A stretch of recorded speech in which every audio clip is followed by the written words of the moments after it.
नमस्कार दोस्तों, मैं हूं मनोज कुमार गुप्ता। आप देख रहे हैं मेरे चैनल को, जिसका नाम है रेगुलर क्लासेस फॉर अकाउंट। और बुक चल रही है कॉस्ट अकाउंटिंग स्वाति प्रकाशन से। और नया चैप्टर स्टार्ट हो रहा है कॉन्ट्रैक्ट कॉस्टिंग या कॉन्ट्रैक्ट अकाउंट भी बोल सकते हैं इसे।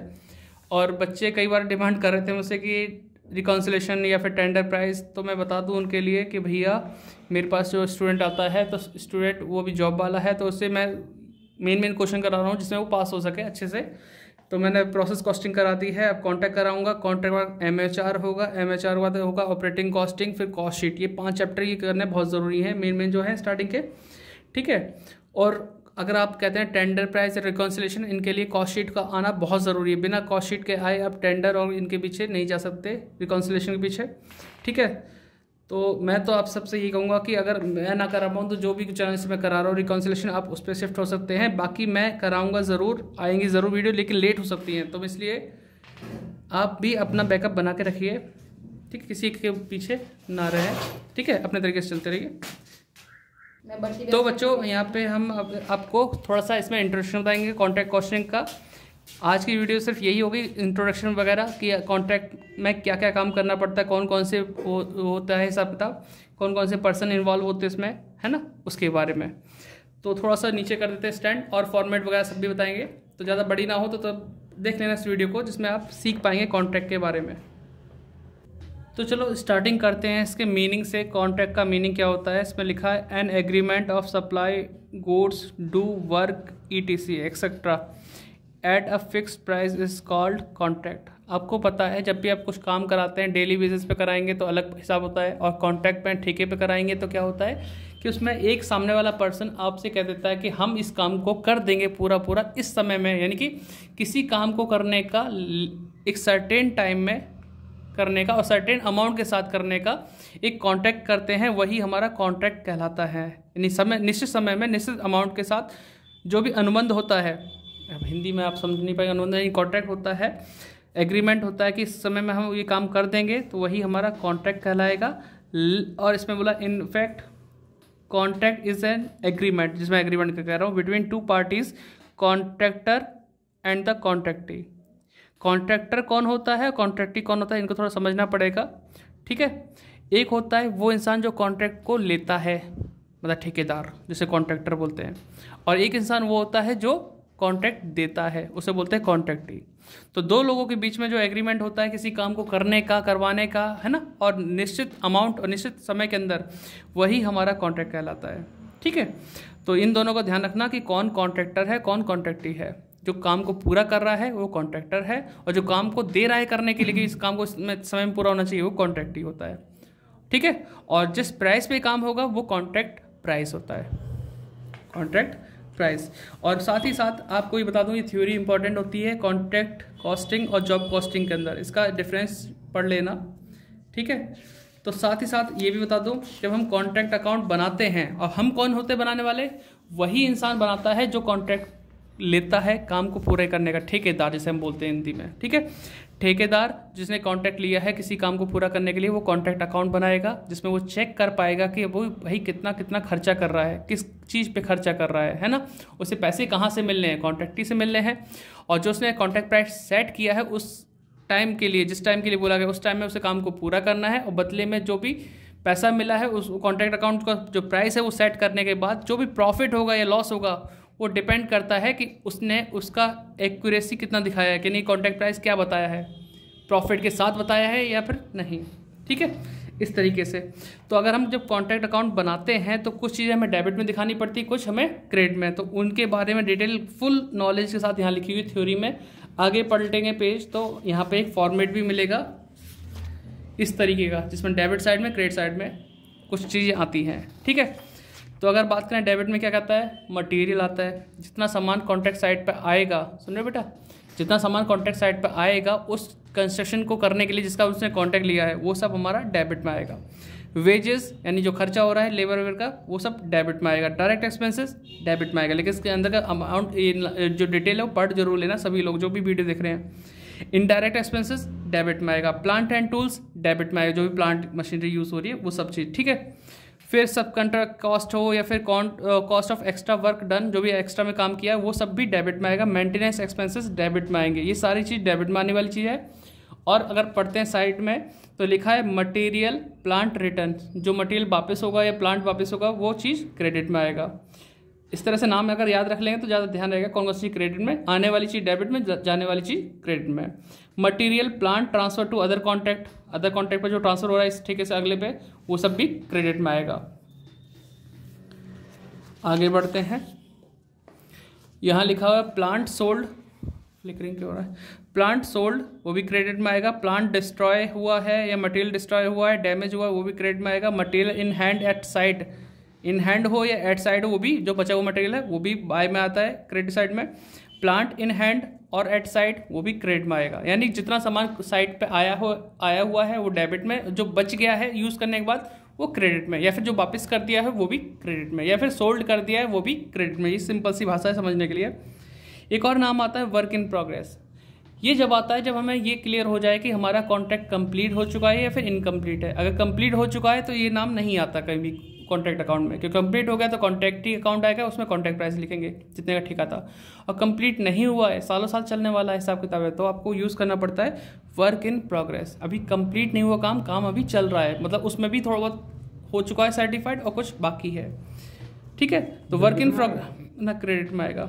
तो वर्क इन प्रोग्रेस मतलब काम अभी चल रहा है, उस अकाउंट को हम क्रेडिट में लिखेंगे। लेकिन उसके अंदर दो नाम होते हैं, वर्क सर्टिफाइड और वर्क अनसर्टिफाइड, जो यहाँ लिखा हुआ है। ठीक है, वर्क सर्टिफाइड मतलब जो आर्किटेक्ट आके चेक करता है भाई इतना काम तुमने कर लिया, हम इसको सर्टिफाइड करते हैं। जो रह गया सर्टिफाइड होने से वो अनसर्टिफाइड होता है। ठीक है, तो वर्क अनसर्टिफाइड हो गया। लास्ट में आता है कॉन्ट्रैक्ट प्राइस बाय में। लेकिन ये कब आता है, जब काम कंप्लीट मतलब कॉन्ट्रैक्ट कंप्लीट हो चुका हो।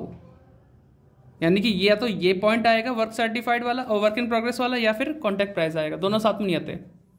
ठीक है, ध्यान रखना। क्रेडिट वाली चीज़ ये सब। ठीक है, तो थोड़ा सा ये ध्यान रखना। और कॉन्ट्रैक्ट भी हमारे दो तरह के होते हैं, एक तरह से देखा जाए तीन तरह लिखे, लेकिन हम दो तरह बोलेंगे आपको, एक तो कंप्लीट या फिर इनकम्प्लीट। या तो कॉन्ट्रैक्ट कंप्लीट हो चुका होगा या फिर इनकम्प्लीट होगा।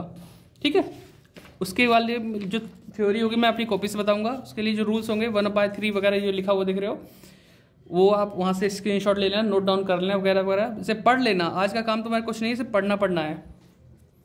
अब आते हैं इस फॉर्मेट पे। इस फॉर्मेट को पूरा नोट डाउन कर लेना। अभी आपको दिख रहा है तो स्क्रीनशॉट ले लो इसका और फिर इसे नोट डाउन कर लेना। अब मैं जो पढ़ा रहा था कि डेबिट में क्या क्रेडिट में क्या है, ये डेबिट साइड में वही सब कुछ है। मटेरियल परचेज है, मटेरियल इशू फ्रॉम स्टोर है, और यहाँ पे लिखा है material transfer from other contract. अगर ट्रांसफ़र किसी कॉन्ट्रैक्ट से ट्रांसफ़र होकर मेरे पास आया है तो वो भी डेबिट में आएगा, और हमारे पास से कहीं और गया है तो वो क्रेडिट में आता है। ठीक है, वेजेस आ गया, एक्रूड वेजेस अगर लिखा वो भी लिख देंगे। इनडायरेक्ट मतलब सारे खर्चे जो होते हैं वो सब आएंगे। प्लांट इशू जो हमारे प्लांट आता है कॉन्ट्रैक्ट पे वो भी डेबिट में आता है। ठीक है, बाकी आप इसे लिख लेना, इन सब का यूज़ बाद में होगा जब आप इनकम्प्लीट कॉन्ट्रैक्ट पढ़ोगे। ठीक है, बाय में लिखा होता है by material return to store, material transfer to other contract, material at site, ये सब कुछ है ऐसा पता। बाय प्लांट एट साइट जो बचा हुआ प्लांट है। बाय प्रॉफिट एंड लॉस, ये प्रॉफिट लॉस क्यों आता है, जब हमारा कोई प्लांट मशीनरी लॉस्ट होता है, डिस्ट्रॉय होता है फायर वायर से, तो नुकसान होने वाली चीज़ के लिए हम क्या यूज़ करते हैं, बाय प्रॉफिट एंड लॉस। उसके अंदर उसको डिटेल में लिख देते हैं क्या क्या हुआ। बाय कॉन्ट्रैक्टीज पर्सनल अकाउंट यानी कॉन्ट्रैक्टीज अकाउंट लिखते हैं जब हमारा कॉन्ट्रैक्ट कंप्लीट हो और उसका कॉन्ट्रैक्ट प्राइस हम यहाँ लेते थे। जैसे 5 लाख का ठेका लिया और हमारा 1 साल के अंदर कंप्लीट हो गया, हम उसका अकाउंट बनाएंगे तो क्या यूज़ करेंगे, बाय कॉन्ट्रैक्टीज अकाउंट, और ब्रैकेट में कॉन्ट्रैक्ट प्राइस लिख के डाल देंगे बाहर। और कंप्लीट नहीं हुआ हो तो हम यूज़ करते हैं बाय वर्क इन प्रोग्रेस, उसके अंदर वर्क सर्टिफाइड अनसर्टिफाइड करते हैं। क्वेश्चन में अगर प्रॉफिट आएगा तो हमें आगे देखना होता है क्वेश्चन आगे बढ़ेगा नहीं बढ़ेगा। क्वेश्चन में अगर लॉस आ गया तो वो क्वेश्चन यहीं खत्म हो जाता है इसी पॉइंट पे। ठीक है, और आगे बढ़ने वाली बात तब होती है जब वर्क इन प्रोग्रेस हो। तो आप इसे जैसा है वैसे नोट डाउन कर लेना, बाकी आप मेरे क्वेश्चन को पढ़ पे समझ के आगे जो तरीका है उससे आप समझ जाएंगे। मैं पेज को पलट रहा हूँ। ठीक है, पेज पलटता हूँ, आप इसे स्क्रीनशॉट ले चुके होंगे, नोट डाउन भी कर लेना पॉज करके। अगला फॉर्मेट होता है वर्क इन प्रोग्रेस। ऐसा अकाउंट जिसमें हम कह रहे हैं कि अभी काम चल ही रहा है तो उसका अकाउंट बनाना पड़ता है। ठीक है, उसको नोट डाउन कर लेना, जब यूज़ करेंगे तो ज़्यादा क्लियर हो जाएगा आपको। कॉन्ट्रैक्टिंग अकाउंट ये बनाना पड़ता है, क्वेश्चन में बोल देगा कि कॉन्ट्रैक्ट अकाउंट बनाओ और कॉन्ट्रैक्टिंग अकाउंट बनाओ। बैलेंस शीट किसी क्वेश्चन में बोलेगा बनाने के लिए, तो उसके लिए फॉर्मेट ही नोट डाउन पहले से कर लो, लिखने वाला काम पहले ही हो जाए आपका। तो इंट्रोडक्शन वीडियो है कॉन्ट्रैक्ट अकाउंट की, तो आप इतना तो लिख चुके होंगे, नहीं लिखा हो तो वीडियो को पॉज करो फिर लिख लो। लेकिन जो भैया इस भरोसे बैठे हैं फ़िलहाल कि अभी आपको टेंडर प्राइस या रिकॉन्सिलेशन मिलेगा, तो अभी आप गलत अभी कर रहे हैं। तो मैं कमेंट में बोलता रहता हूँ, मैं कमेंट का रिप्लाई करता रहता हूँ कि अभी टाइम लग जाएगा, क्योंकि अभी ये जो मैं करा रहा हूँ उसका कराना ज़रूरी है, जो बच्चा मेरे पास पढ़ रहा है। ठीक है, मैं आपकी भी सोच रहा हूँ, उस सामने वाले बच्चे की सोच रहा हूँ। ठीक है, तो बीच में से वो चीज़ तो शुरू नहीं हो सकती टेंडर वो, क्योंकि मुझे कॉस्ट शीट तक पहुँचना होगा, कॉस्ट शीट कराने के बाद ही ये हो पाएगा। तो इसलिए आप किसी और चैनल का भी देख लेना जहाँ पे ही चल रहा हो। ठीक है बेटा, मुझे बहुत अफसोस होता है जब मैं इस तरह से बोलता हूँ कि नहीं करा पाऊँगा, लेकिन मैं कोशिश पूरी करूँगा। तो ये तो हमारा यहाँ तक लिखने वाला काम पूरा हो गया। अब आते हैं अपनी कॉपी पे, कवर था वो। तो ये तो मैंने यही चीज़ सेम टू सेम लिख रखी थी यहाँ पे, लेकिन वो राइटिंग का पंगा हो जाता बाई चांस, इसलिए मैंने बुक से लिखवा दिया आपको। ठीक है, तो ये तो लिखने की जरूरत नहीं है, आपको अच्छी राइटिंग में बुक से आपको मिल जाएगा लिखने के लिए। और ये मत सोचा करो आपका स्वाति प्रकाशन नहीं है, कोई और बुक प्रकाशन की बुक है। टॉपिक सब में सेम होते हैं, बस आप करने का तरीका आप यहाँ से सीख लो, बाकी अपने क्वेश्चन भी कर सकते हो अपनी बुक के। अब जो आपको दिख रहा है ये नोट, ये जब करना होता है जब इनकम्प्लीट कॉन्ट्रैक्ट हो। आप अगर हिंदी वाले हो तो हिंदी इंग्लिश दोनों में लिख लेना, अगर इंग्लिश वाले बच्चे हो इंग्लिश में तो इंग्लिश का ही नोट डाउन करना है सब। और अगले पेज में दिख रहा है ये भी थोड़े फॉर्मूले लिख लेना यार, काम की चीज़ है तुम्हारे लिए। ठीक है, इतना सब सीख के आप इतना रेडी हो जाओगे कि क्वेश्चन आप कर लोगे। ठीक है, उम्मीद करता हूँ आपने नोट डाउन कर लिया होगा, नहीं किया तो वीडियो को पॉज करो अभी से और नोट डाउन करो। मैं एक चीज़ और समझाना चाहूँगा जो फर्स्ट क्वेश्चन में लगेगा जरूर, ठीक है, आपके काम आएगा। तो अब मैं हटाता हूँ इससे, है ना, आप नोट डाउन जरूर कर लेना। और इनका यूज़ कैसे होगा वो मैं बताऊंगा आगे, जब 6 क्वेश्चन के आगे हम लिख लेंगे, इनकम्प्लीट कॉन्ट्रैक्ट कॉस्ट स्टार्ट होगा तब। अभी से बता दूंगा तो सब बेकार हो जाएगा, गुड़ गोबर हो जाएगा, समय आने पे सब चीज़ बताऊंगा। ठीक है, मैं बंद करता हूँ वीडियो इसे कॉपी को। ओहो, लग गया हैंडल में। अब आते थोड़ा इसको, एक टॉपिक क्लियर करना था कुछ। यहाँ पे जस्टिफिकेशन लिखी है, justification of profit on incomplete contract के लिए, लेकिन कुछ पॉइंट यहाँ पे लिखे हुए थोड़ा उन्हें पढ़ लेना, काम आ सकते हैं आपको। ठीक है, कर लोगे। फिलहाल यहाँ पे आपको दिख रहा है मटेरियल परचेज्ड लिखा है ना, इसका मतलब होता है टू मटेरियल परचेज का मतलब हमने मटेरियल खरीदा है। ठीक है, लेकिन क्वेश्चन में कभी कभी लिखा होता है मटेरियल कंज्यूम। क्या लिखा होता है? मटेरियल कंज्यूम या फिर मटेरियल यूज्ड या फिर कंज्यूम। इनके बारे में डिटेल आपको यहाँ कहीं मिल जाएगी, आप आराम से जब पढ़ेंगे तो क्लियर हो जाएगा आपको।